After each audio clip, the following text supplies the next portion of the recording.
Voltamos, pessoal, para a última parte da nossa última aula. Vamos falar das sanções para os atos de improbidade administrativa. O artigo 12, tanto no caput quanto no parágrafo único, ele vai dizer que as sanções ali previstas podem ser aplicadas isolada ou cumulativamente. Então é o juiz que vai dizer se vai aplicar só uma dessas sanções, a perda dos bens, ressarcimento ao erário, suspensão dos direitos políticos, ou se vai aplicar todas. Quais são os critérios? Está aí no dispositivo, de acordo com a gravidade do fato, a extensão do dano e o proveito patrimonial obtido pelo agente. Quais são essas sanções, então? Inciso 1. Perda de bens e valores acrescidos ilicitamente ao patrimônio. O artigo 18 diz que a sentença que julgar procedente a ação de reparação de dano ou decretar a perda dos bens havidos ilicitamente vai determinar o pagamento ou a reversão dos bens, conforme o caso, em favor da pessoa jurídica prejudicada pelo ilícito. Então, devolve lá para a pessoa jurídica prejudicada. Segunda sanção possível, que é a mais importante de todas, é o ressarcimento integral do dano. Com base no CPC, todo o patrimônio presente e futuro do réu vai responder em eventual execução para ressarcir o dano integralmente. Se o ressarcimento é integral, então o dano moral também pode ser arbitrado nessa ação, porque também é dano, né? É uma espécie diferente de dano, mas é dano também, dano moral. Senão não seria reparação integral. Aqui temos uma pequena celeuma.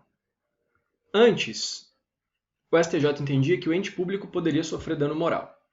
Então, pelo menos quando falamos de Estado, né, União, Estado, DF, enfim, o STJ entendia, pode sofrer dano moral. Cito um julgado de 2008, ó. Não há vedação legal entendimento de que cabem danos morais em ações que discutam improbidade administrativa, seja pela frustração trazida pelo ato ímprobo na comunidade, seja pelo desprestígio efetivo causado à entidade pública que dificulte a ação. E aí tinha discussão se o Ministério Público seria legitimado para pleitear o dano moral em face da pessoa jurídica lesada. Prevalecia que não. Isso foi até questão da minha sentença de juiz federal no TRF da 4ª Região em 2015.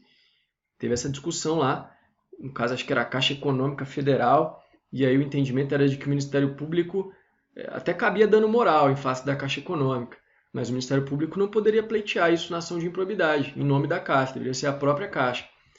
Só que, mais recentemente, o STJ pacificou, está lá na jurisprudência em teses, o entendimento de que pessoa jurídica de direito público não é titular de direito à indenização por dano moral relacionado à honra, imagem. Isso é apenas para as pessoas jurídicas de direito privado, que têm sua honra objetiva e credibilidade mercadológica.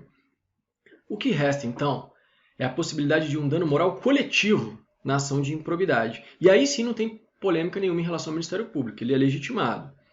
Temos aqui, por exemplo, no RESP 1.731.782, o voto da ministra Regina Helena Costa, ela fala: de início, cumpre esclarecer que esta Corte entende que a pessoa jurídica de direito público não é titular de direito à indenização por dano moral.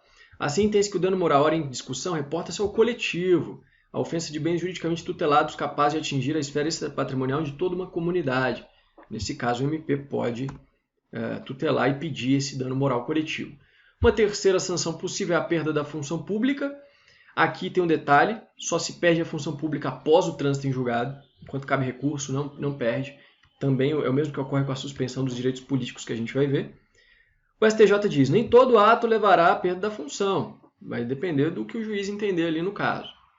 Qual é a função que se perde? Aquela que o agente tinha na época do ato, que foi praticada há 5 anos, ou a que ele tem agora? É a do momento do trânsito em julgado, mesmo que diferente daquela, o STJ já disse.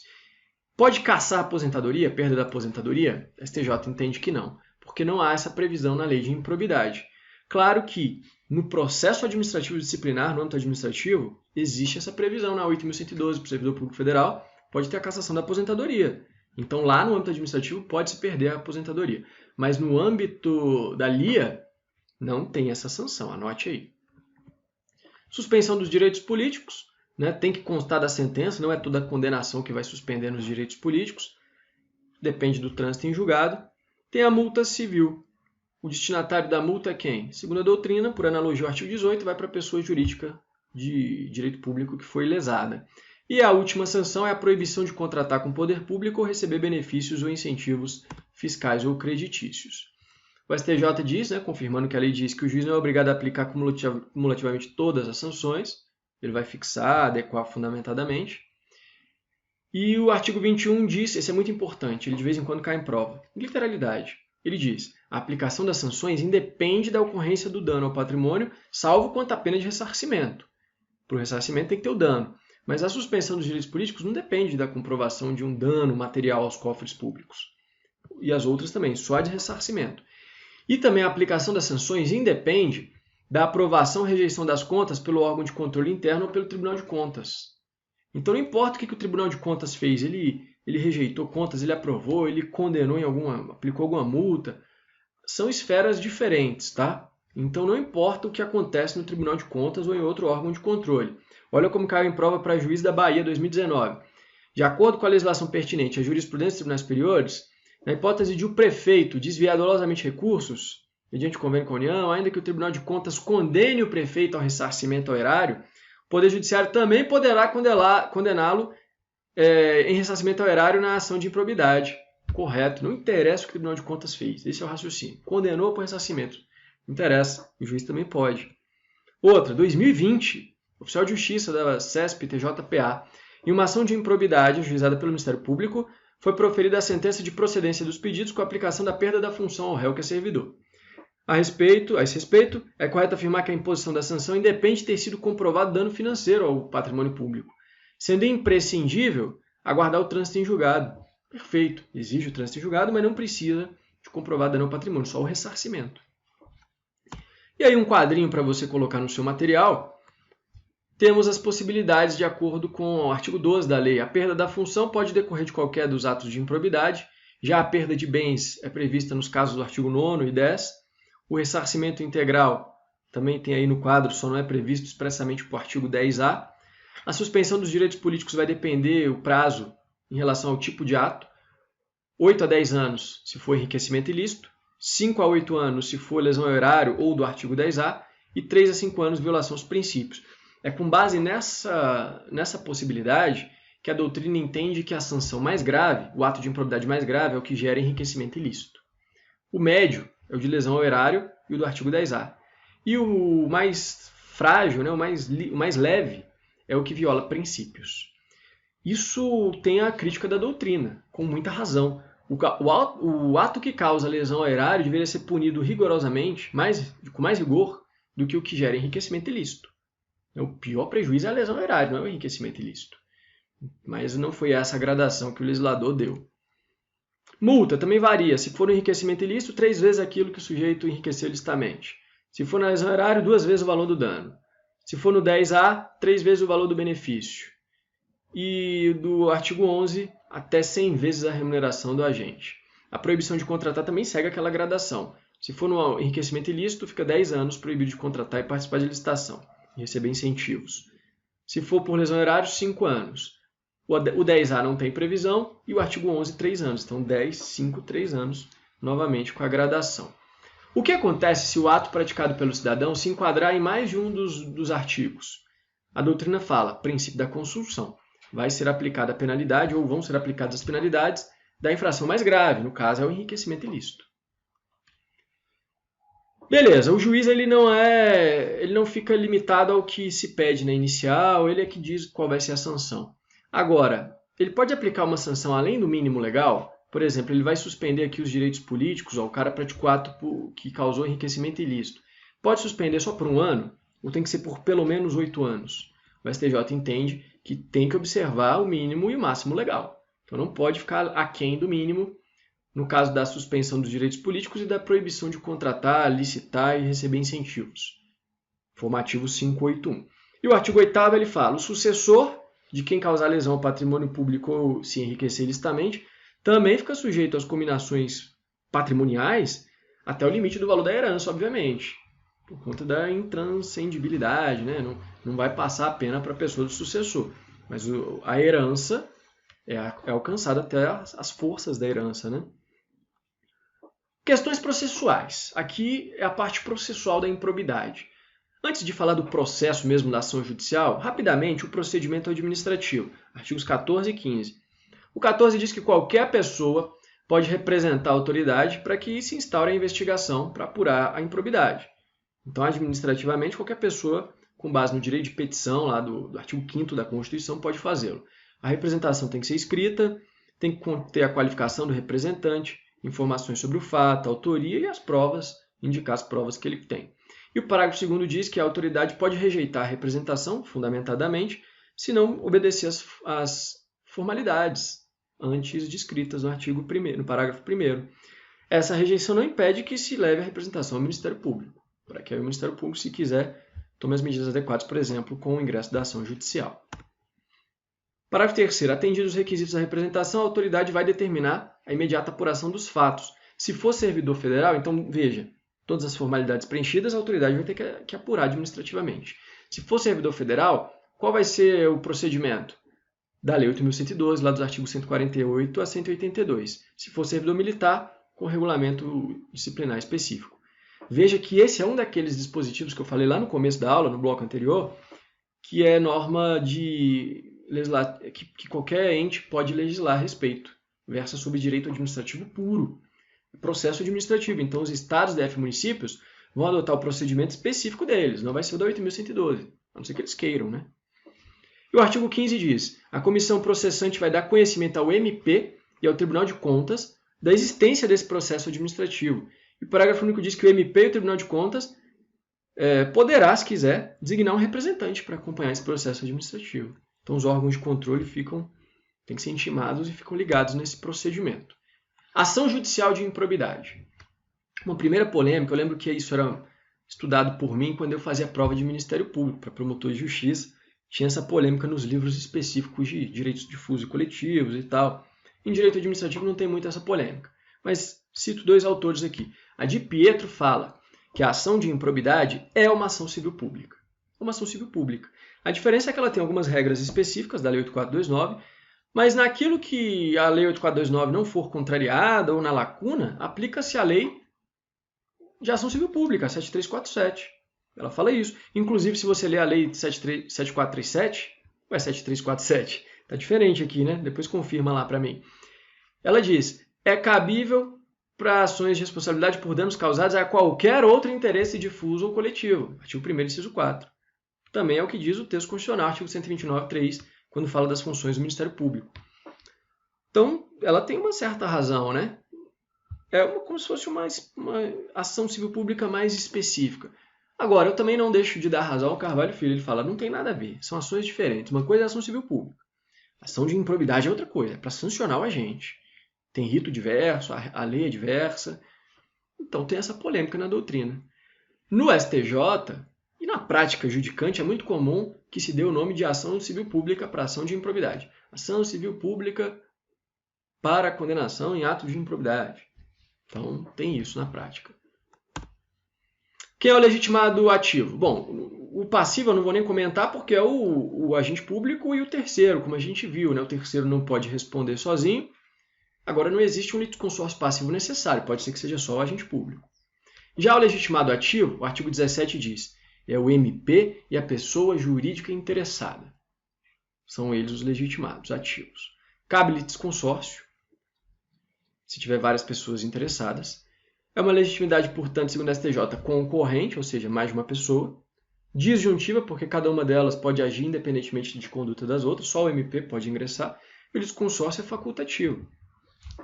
O parágrafo 13 do artigo 17, foi incluído em 2016, diz que também o ente tributante, que figurar no polo ativo da obrigação tributária lá do Imposto sobre Serviços, também pode figurar como o legitimado ativo na ação de improbidade.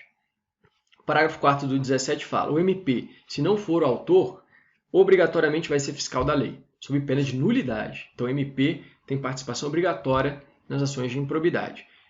O parágrafo 3º fala, se a ação não foi proposta pelo MP, se a ação foi proposta pelo MP, aplica-se aquela intervenção móvel da pessoa jurídica, legitimação bifronte, inversão da legitimidade, lá da Lei de Ação Popular, do artigo 6º da Lei 4717. O que significa isso? A gente tem um dos parágrafos do artigo 17 que diz que a pessoa jurídica, quando ela não é autora da ação, ela tem que ser intimada para acompanhar os autos, para participar ali do processo.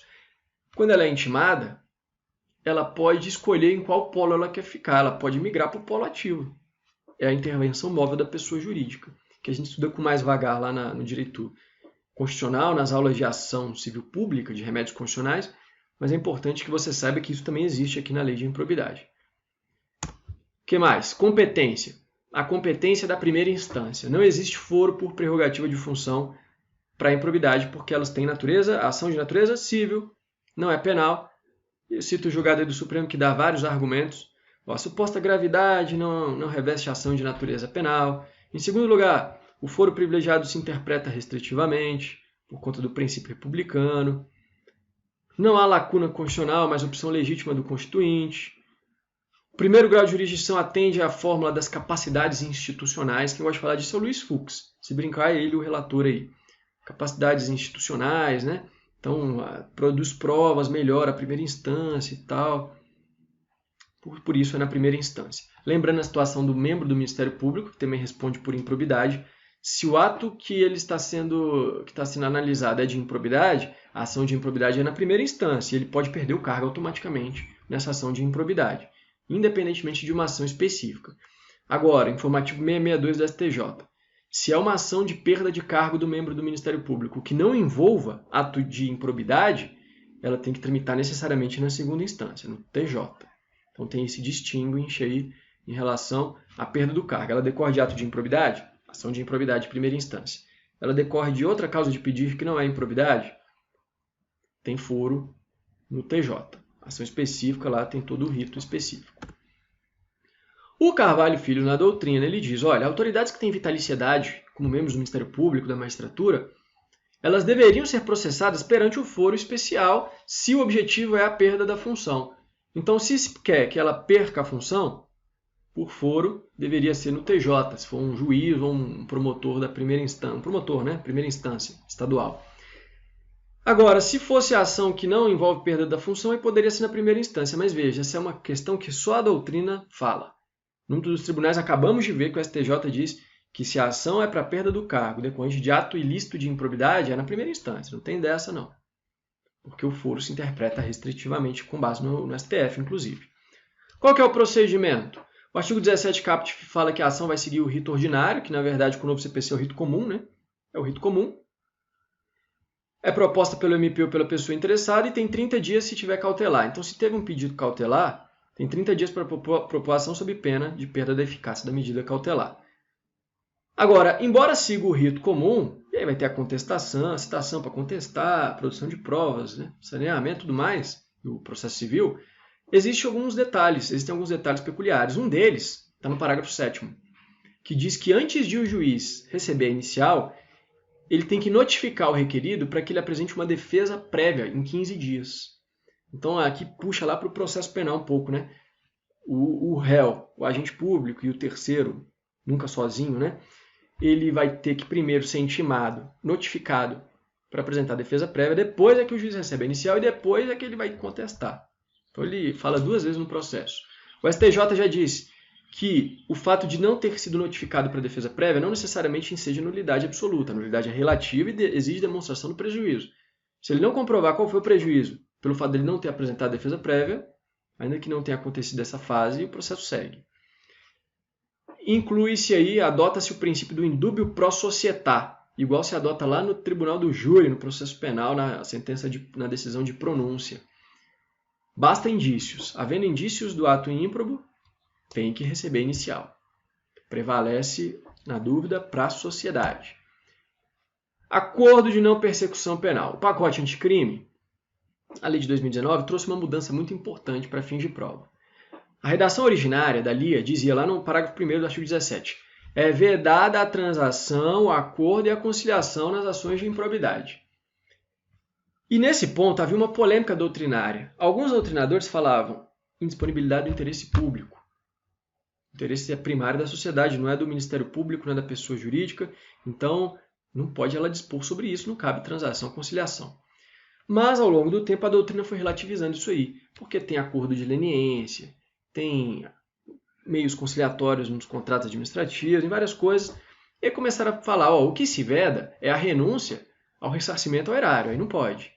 Mas desde que se ressarça o dano, é possível uma conciliação. Era isso que acabava prevalecendo, mas em questões de prova objetiva, você marcava não cabe transação, acordo ou conciliação. Prova subjetiva ou oral dava para trabalhar o que eu falei. Agora, não tem mais dúvidas. O parágrafo 1º mudou a redação. Não tem mais a vedação expressa. Pelo contrário, o parágrafo 1º diz que cabe acordo de não persecução civil. E o 10A, incluído, diz, havendo possibilidade de solução consensual, poderão as partes requerer ao juiz que se interrompa o prazo para contestar por não superior a 90 dias. Então, cabe solução consensual expressamente e tem o novo acordo de não persecução civil. O problema é que os dispositivos que regulamentavam o acordo de não persecução civil foram vetados. E ainda está pendente de análise pelo Congresso. Vamos ver quando o Congresso vai analisar ou não. O que foi vetado? O 17A caput, que falava que era o MP quem podia propor o acordo. Por que foi vetado? Nas razões do veto consta que isso reduzia a eficácia do acordo. Se a ação principal pode ser proposta pelo MP e pela pessoa jurídica interessada, por que só o MP pode celebrar o acordo? Então o veto foi no sentido de permitir que a pessoa interessada também celebre o acordo de não persecução civil. Mas tem lá os requisitos, desde que haja integral ressarcimento do dano, pagamento de uma multa e tal. Parágrafo 1º. Em qualquer caso, a celebração levará em conta a personalidade do agente, a natureza. Parágrafo 3º. As negociações ocorrerão entre o MP e o investigado. E aí tem outras questões. O parágrafo 2º, eu acabo nem colocando ele aqui na tela. Ele dizia, que também foi vetado, que o acordo poderia ser celebrado não só antes da persecução civil, como a qualquer momento durante o processo. Uma das razões do veto também veio daí. A Presidência da República entendeu, cara, se eu permito que se celebre o acordo a qualquer momento, então ele não tem a menor eficácia. O nome dele já não serve mais, acordo de não persecução civil. É para que não haja o processo. Se eu permito a qualquer momento, o que o agente vai fazer? Com certeza ele vai esperar o processo, vai esperar a coisa ficar feia para ele. Quando ele estiver na iminência de ser condenado, ele celebra o acordo, óbvio. Ele não vai celebrar um acordo à toa. Ele vai esperar ser absolvido. Então, também por isso houve o veto. Vamos ver o que o Congresso vai deliberar. Com certeza, muitos dos vetos aqui vão cair, isso é óbvio. Só não sei se do jeito que a presidência quer ou não. Pedido. O juiz não fica adstrito ao pedido, então a inicial pede lá suspensão dos direitos políticos, o juiz é que decide qual vai ser a pena. Independentemente de pedido, não tem sentença extra petita aqui. Cabe remessa necessária? A lei não fala nada. O STJ entende que se aplica por analogia a remessa necessária do microsistema processual coletivo, né, da lei de ação civil pública e tudo mais. Então, se for uma sentença de improcedência ou terminativa, né, uma sentença que extingue o processo sem resolução do mérito, se não tem condenação, então tem remessa necessária. Anote aí. A lei também prevê medidas cautelares, são 3. A indisponibilidade de bens, o sequestro e o afastamento temporário do cargo, emprego ou função. A doutrina fala que outras medidas cautelares podem ser tomadas, as atípicas, com base no poder geral de cautela. As que interessam para a gente são a indisponibilidade de bens, principalmente, e o afastamento temporário. Então vamos vê-las. Indisponibilidade de bens.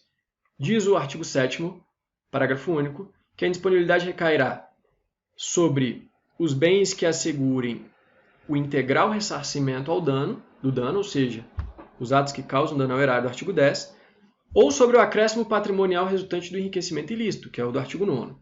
E aí teve discussão, então só cabe a indisponibilidade para atos de improbidade do artigo 10, do artigo 9º e do artigo 11, na época ainda não tinha um 10A, né? E no artigo 11, que viola princípios. Não cabe, então? O STJ falou, cabe sim. Cabe em qualquer ato, para possibilitar, por exemplo, o pagamento da multa civil sancionatória. Então, apesar da redação legal dar a entender que só cabe nos casos do artigo 9º e 10, cabe em qualquer ato, inclusive do artigo 11. Quem pode pedir a indisponibilidade? Quem é legitimado para propor a ação principal. A indisponibilidade, qual é o raciocínio que você vai levar para a prova? Tudo que for mais eficaz para o combate ao ato de improbidade, o STJ permite. Então, ele permite que haja indisponibilidade de bens superior ao valor indicado na inicial. Ele permite que a indisponibilidade atinja bens adquiridos antes da prática do ato de improbidade. Diz que não depende da individualização dos bens pelo Ministério Público para que haja indisponibilidade e fala que pode cair, inclusive, sobre bens de família. A única coisa que não se admite é a indisponibilidade sobre bens impenhoráveis definidos em lei. Então, Então, se a lei diz que o bem é impenhorável, não cabe indisponibilidade sobre ele. Qual é a exceção? O bem de família. O bem de família, apesar de ser impenhorável, a natureza dele é um pouco diferente, a proteção dele é diversa. Então, o bem de família, a proteção dele é para que ele não seja realmente tirado do patrimônio ali do cara. Então, a indisponibilidade vai reforçar isso aí. Então, anote, cabe indisponibilidade de bem de família, mas não de outros bens impenhoráveis definidos em lei. O STJ também diz que cabe a indisponibilidade dos bens sem audiência da parte adversa. Então, antes mesmo da notificação que a gente estudou da defesa prévia, né, inaudita altera pars, e para a indisponibilidade basta o fumus boni iuris, que são indícios da prática do ato. Indícios, não é nenhuma prova muito forte, indícios. O periculum in mora não precisa ser comprovado, ou porque se entende que ele é presumido, então não precisa comprovar que o réu está dilapidando seu patrimônio. Não. A indisponibilidade é cabível porque o periculum in mora é presumido para garantir a execução. Outros julgados do STJ também falam em tutela de evidência. Tutela de evidência. Nem fala em periculum in mora presumido. Fala tutela de evidência, não precisa comprovar esse requisito. Basta fumus boni iuris, né? Então, a questão pode falar tutela de evidência ou pode falar que o periculum in mora é presumido. Promotor 2019. O STJ entende que a decretação de medida cautelar de indisponibilidade dos bens em razão de ato de improbidade, que causa dano ao erário, não está condicionada à comprovação de que o réu está dilapidando o patrimônio. Perfeito. Ou porque é tutela de evidência ou porque o periculum in mora é presumido. O afastamento do cargo, o que eu quero que você anote é que nos termos do artigo 20, parágrafo único, quem pode determinar o afastamento é tanto a autoridade judicial quanto a administrativa. Então, o cara pode ser afastado do cargo por decisão da autoridade administrativa, pelo menos é o que está na lei. E, embora a lei não preveja um prazo máximo de afastamento, o STJ, em um caso concreto, né, não é tese nem nada, mas em um caso concreto, o STJ limitou o afastamento a 180 dias. Passados 180 dias, o STJ ali falou que não cabia mais. Para a gente encerrar a aula, prescrição. Um tema também tranquilo, porque já está pacificado. A lei não prevê um prazo prescricional único. Ela divide em 3 hipóteses. Primeira hipótese, inciso 1 do artigo 23. O prazo prescricional será de 5 anos após o término do mandato, cargo ou função, cargo em comissão, função de confiança. Então, depois que o agente deixa o mandato, cargo em comissão ou FC, tem 5 anos para que ele seja punido nos termos da lei de improbidade. O que acontece? Ele é reeleito, o prazo é contado do último mandato. Então, ele é reeleito, o prazo não começa a correr. Agora, a doutrina fala, se ele foi eleito para outro cargo, ainda que no mesmo ente federado, não é reeleição. Então, não incide o que o STJ falou, só se for para o mesmo cargo. O STJ também diz que, interpretando esse 23.1, não existe prescrição intercorrente. O dispositivo legal só fala da prescrição quinquenal para ajuizar a ação, contados o último exercício do mandato, cargo em comissão, função de confiança. Não tem prescrição intercorrente na LIA. Inciso 2, a segunda possibilidade. O prazo prescricional vai ser o previsto na lei específica para punir faltas disciplinares puníveis com demissão a bem do serviço público, se for o agente que está no exercício de cargo efetivo ou emprego. Então, quando é cargo efetivo ou emprego, não cargo em comissão, mandato e tal, função de confiança, o prazo é diferente. É o previsto na lei, no Estatuto do Servidor. Para o servidor federal não muda, porque é o mesmo prazo de 5 anos, contados da data que o fato, só que a contagem é diferente, é da data que o fato se tornou conhecido, tem hipóteses de interrupção do prazo, quando abre a sindicância, o PAD, e mais. Nos termos da Lei 8.112, se a conduta é crime também, o prazo não é de 5 anos. É o mesmo prazo prescricional da infração penal.